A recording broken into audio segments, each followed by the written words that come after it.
ધણી આપણે જોઈએ ઘણી જગ્યાએ આત્માને પરમાત્મા કહેવામાં આવતું છે. ઘણી જગ્યાએ ઘણા મનુષ્યો એમ કહેતા હોય કે જીવને પરમાત્મા કહેતા હોય. તો સંતો મહાપુરુષો સદગુરુ શું કહે છે કે આત્માને પરમાત્મા ન કહેવાય, જીવને શિવ ન કહેવાય. તો જેમ હિમાલય પર્વત છે એનો એક રજકણ જુદો પડ્યો હોય અને એને આપણે હાથમાં પકડીએ એને હિમાલય પર્વત ન કહેવાય, એને તો કાંકરો કહેવાય, એને રજકણ કહેવાય.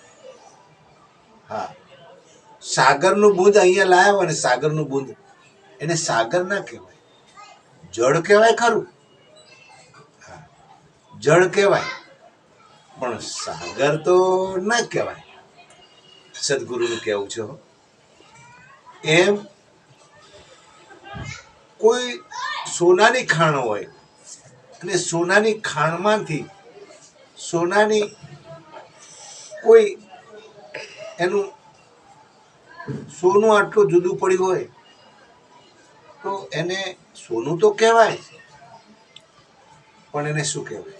લગડી કહેવાય, સોનાનું ઢેફું કહેવાય પણ એને ખાણ ન કહેવાય. કહેવાય? ખાણ ન કહેવાય. સદગુરુનું કહેવું છે.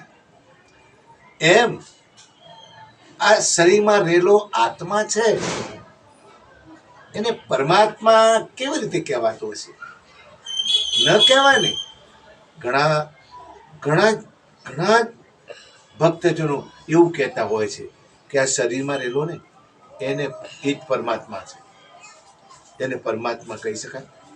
પરમાત્મા તો ધારે કરી શકે. આ જીવાભાઈ તો શું કરી શકે? અરે પોતાનું ક્યારેક ક્યારેક તો પોષણ નહીં કરતા કરી શકતા. અરે પોતાનું પોષણ નહીં, કુટુંબમાં આપણા જો આપણે પરમાત્મા હોય ને, પરમાત્મા તો બધું જ કરી શકે કાર્ય. આપણે તો જીવાભાઈ છે ને, કુટુંબમાં છોકરા કોઈ કુંવારા હોય એની શાદી કરી હોય તો નથી કરી શકતા. અરે પોતાનું પોષણ નથી કરી શકતા. ક્યારેક ક્યારેક ખાવાના ફાફા હોય છે ને ત્યારે કેટલી તકલીફ પડતી હોય છે.